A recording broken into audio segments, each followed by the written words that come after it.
Fechado há quase 15 anos, o Notícias Populares apostava na fórmula já conhecida do sexo, crime, sindicato, mas com uma pitada calculada de humor e muita originalidade. Era o jornal mais sangrento de São Paulo. Diziam até que se espremesse, saía sangue. O fotojornalismo teve início em 1871, quando um jornal sueco publicou uma imagem junto a uma manchete e se popularizou em 1880, através da impressão em Halfdan, depois de uma histórica publicação do principal jornal de Nova York. Foi também nos Estados Unidos e na Inglaterra, em meados do século XIX, que jornais sensacionalistas passaram a publicar as primeiras coberturas policiais, que incluíam desde guerras e crimes até protestos e manifestações. Cativar e prender a atenção do leitor por meio de fotos tornou-se a principal arma do jornalismo. No Brasil, um jornal popular usava dessa artimanha para polemizar e chocar aqueles que o liam. Esse era o Notícias Populares. As fotos tinham boa qualidade, só que o jornal, na sua forma de apresentação, todo jornal tinha sempre uma mulher com um maiô para expor a mulher e tal, e ao mesmo tempo tinha as fotos que vinham do que estava acontecendo, do político, do econômico, do social, que era importante, e em alguns casos ilustrações para falar dessas coisas fantásticas que o jornal estampava na primeira página. Eu peguei o período, por exemplo, logo em seguida começaram as fotos coloridas, né? As fotos coloridas, então a UNP passou a explorar muito o lance de botar mulher, né? Tem um dia da semana botava mulher, botava travesti também, por exemplo, a UNP tinha uma tirada sensacional. A mulher mais bonita do Brasil é um homem, né, que era Roberta Close. As fotos eram a alma das matérias e, para muitos, eram até mais importantes que os próprios textos. Por isso, todo cuidado com o material era pouco. A foto tinha grande importância no veículo. Eu diria até que a foto tinha 60% de peso e 40% tinha o texto. O texto era menor em relação ao material fotográfico. Por quê? Porque o público leitor era um público que tinha pouca experiência com a leitura. A questão da fotografia no NP é fundamental, é importantíssimo, porque era uma fonte de leitura do jornal. O fotógrafo, na época, não existia essa maravilha de você digital, né? Então o fotógrafo simplesmente, às vezes, para salvar de uma situação, ele já arrancava o filme.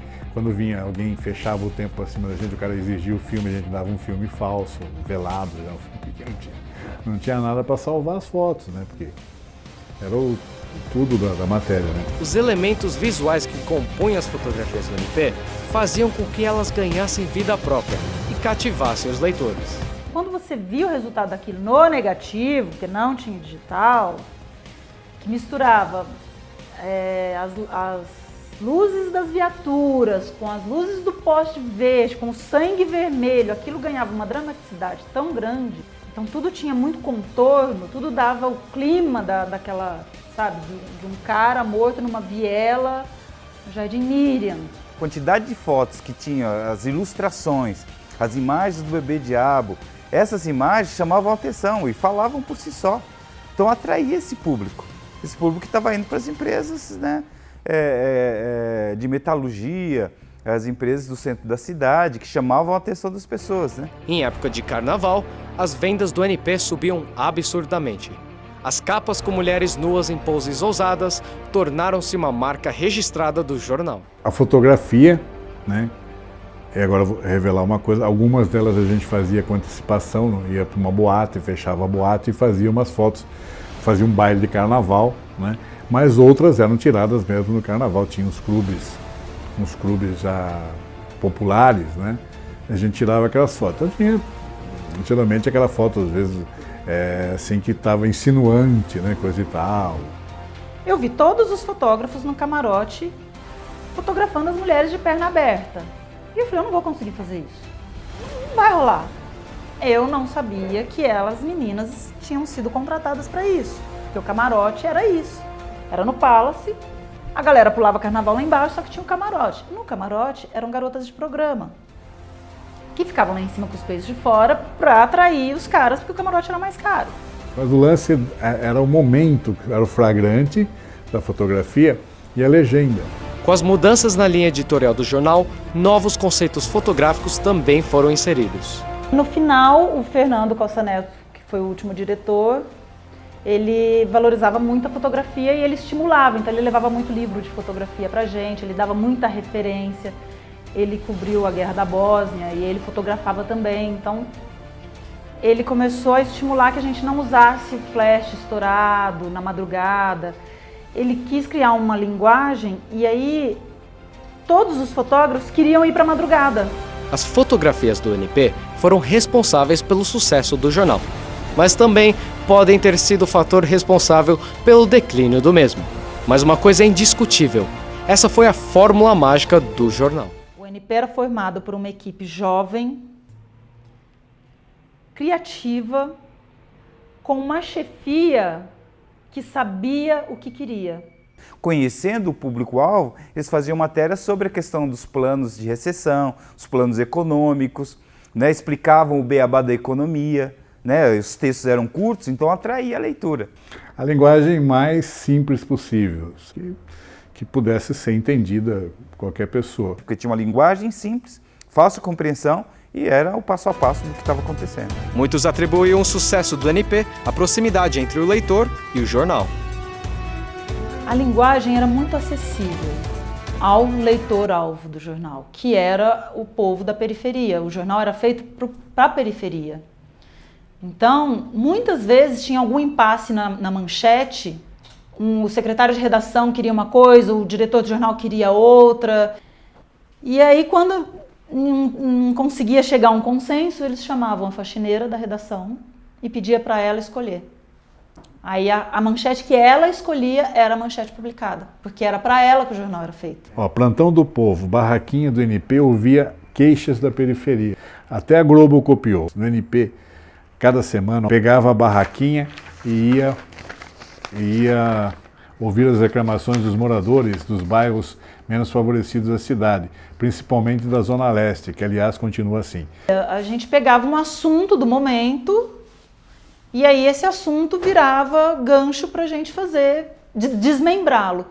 E se vendia muito, eles procuravam manter esse assunto no jornal por mais alguns dias, entendeu?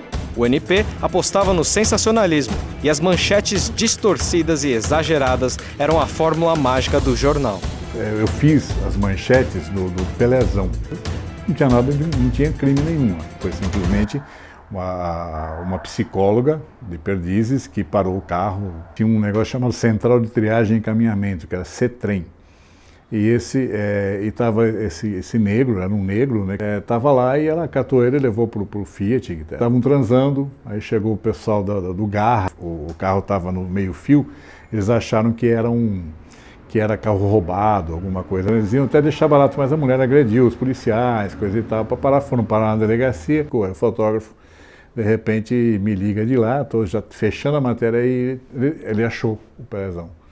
Aí, foto e tal, e saiu uma coisa assim, hiena do sexo foi buscar a sua presa na fila do CETREM, uma coisa assim. Um leitor da periferia não é um leitor burro. Assim, ele sabia que aquilo tinha uma dose de humor, ele sabia que era uma brincadeira. E também não é só porque é na periferia que tudo tem que ser notícia, tem que ser sério. O próprio leitor brincava muito, escrevia pra gente sugerindo coisas, sugerindo pautas. O público leitor era meio que cúmplice do NP. Às vezes até se o negócio não existia, o pessoal até gostaria que existisse, entendeu? Como esse caso do Pelezão, existiu, né?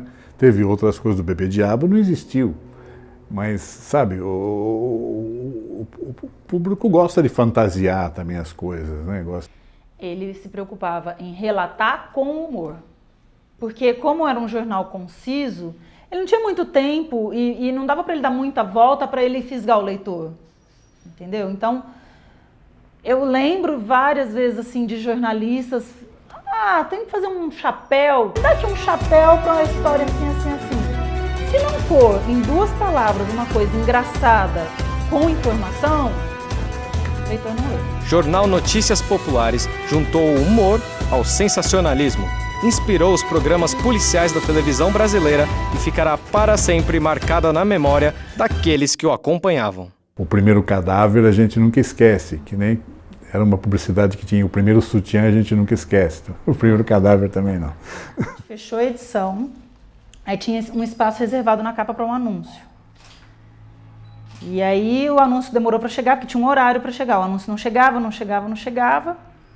Mas falaram, bom, vamos fazer 2 opções de capa. Uma com o anúncio e outra sem o anúncio. Se o anúncio não chegar, a gente desce o plano B.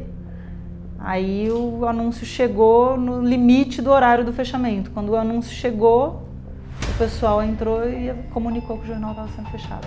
Que era a última edição. O anúncio era para comunicar o fechamento do jornal. Da noite para o dia, sem aviso prévio, o Notícias Populares acabou encartado no Agora São Paulo. Mas como o mais famoso jornal popular do estado teve esse destino? O principal motivo apontado na época foi a de que o NP estaria perdendo espaço para a televisão. Boa tarde, hoje você vai ficar na companhia da Rabo de Arraia. Bom dia, auditório! Bom dia a você nessa terça-feira, Marquinhos! Muito bem. Você que está chegando agora de qualquer parte do Brasil, seja bem-vindo à Record. Corta pra mim, meu filho. A questão é a seguinte. Olá, boa tarde, amigos da Band de todo o território nacional. Muito obrigado pelo carinho da sua audiência. Não caiu, não deixou de vender por causa da TV. Acho que isso não tem nada a ver. Deixou de vender, na minha opinião, com essa mudança editorial. A capa é o que vende. Isso até hoje em qualquer veículo. Só que a televisão, ela tem uma outra coisa diferente de notícias populares. No geral, ela está trabalhando com uma câmera atrás dos policiais. Então, ela é sensacionalismo, mas a gente está vendo o que está acontecendo. Ele vai jogando o QTH. E aqui vai botando apoio. Então, você vai falar de Bebê Diabo, tem que aparecer alguém falando, dando depoimento sobre o Bebê Diabo. Se eu falar do ET de Varginha, tem que ter alguém dizendo que isso é mais complicado. Então, as pessoas não vão fazer parte de uma história inventada, porque depois isso vai aparecer. O NP deixou de publicar aquilo que era responsável pelo seu sucesso e acabou pagando o preço por isso. E no último ano do NP, existia uma orientação, assim, não coloca sangue na capa, não entra mais sangue na capa. Se você for no arquivo da Folha e pesquisar as capas do último ano do NP, você vai ver que não tem foto de... Se tem uma coisa sutil, mas aquele sangue vibrante e mulher pelada, não tem. Outros atribuem o fim do jornal à mudança de intelectualidade dos leitores e concorrentes do NP. Eu acho que foi uma conjunção de fatores aí, interesse. Eu ouvi falar, por exemplo, que os próprios donos lá da Folha de São Paulo achavam meio incongruente a Folha de São Paulo ter um jornal tão intelectual e ao mesmo tempo ter um jornal, né, daquele nível. A melhoria do ensino do Brasil, a entrada de jovens, né, que mais críticos, né, que consumindo notícias e tal, que fez que o Notícias Populares foi perdendo seu espaço, tá certo? Essa é a grande questão, o jornal perdeu espaço. O NP não tinha mais a liberdade para publicar o que queria, e uma alternativa tinha que ser encontrada o mais breve possível. A história que eu sei, eles teriam planejado fazer o The Sun, né? O pessoal chegou a desenhar o The Sun, seria um tabloide, o NP seria reduzido a um tabloide e coisa e tal. De repente o pessoal dormiu com esse sonho e acordou com o último NP encartado, né, no meio do Agora, né, e falando que o Agora seria seu sucessor, uma coisa que não existe. Então foi acho que a própria Folha acho que assassinou o NP. A sentença foi dada e o Notícias Populares acabou assassinado pelo próprio Grupo Folha, deixando um legado e marcando a memória daqueles que o acompanhavam. E por isso será sempre lembrado.